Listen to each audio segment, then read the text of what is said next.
দিল্লি নয়, পিন্ডি নয়, রহমান বলেছেন ধর্ম যার যার নিরাপত্তা পাওয়ার অধিকার সবার।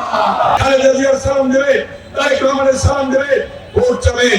এবং আরেকটি অনুরোধ করবো আপনাদেরকে, আপনারা আপনাদের মা বোনদেরকে, আপনারা আপনাদের আত্মীয় স্বজনকে, প্রতিবেশীদেরকে বলবেন এবার ধানের শীষে ভোট দেবো। আমার হিন্দু সম্প্রদায়ের ভাই বোনেরা বলেছে এবার ধানের শীষে ভোট দেবো, এবং তাদের ব্যাপারে একটা স্লোগান দিয়েছে হিন্দু ভাইদের ব্যাপারে। তারেক রহমান বলেছেন ধর্ম যার যার, রাষ্ট্র সবার। তারেক রহমান বলেছেন ধর্ম যার যার, নিরাপত্তা পাওয়ার অধিকার সবার। তারেক রহমান সেই বক্তব্য ধারণ করে আজকে আমাদেরকে এগিয়ে যেতে হবে। হিন্দু, মুসলিম, বৌদ্ধ, খ্রিস্টান সকলে আমরা ঐক্যবদ্ধ ভাবে কাজ করব। এবং আপনারা ভোট কেন্দ্রে যাবেন, ভোরবেলায় ভোট কেন্দ্রে গিয়ে ভোট দেবেন, মা বোনকে দিয়ে ভোট দেবেন।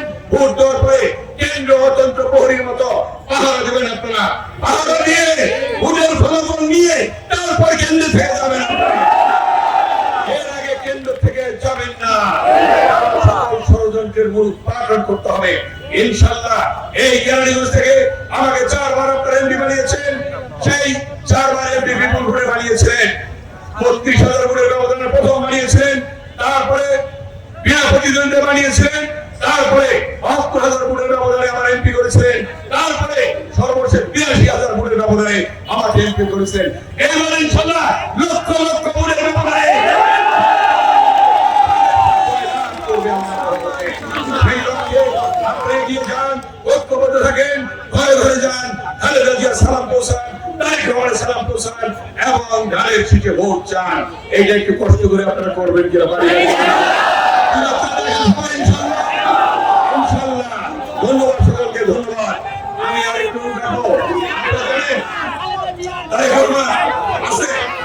তারেক রহমান যেমনি ভাবে আন্দোলন করেছিলেন, তারেক রহমান যেমনি ভাবে জনগণের পাশে দাঁড়িয়েছিলেন, তিনি আরেকটি উজ্জ্বল দৃষ্টান্ত রেখেছেন বাংলাদেশকে ভালোবাসা, বাংলাদেশের দেশপ্রেম, বাংলাদেশের দেশপ্রেম।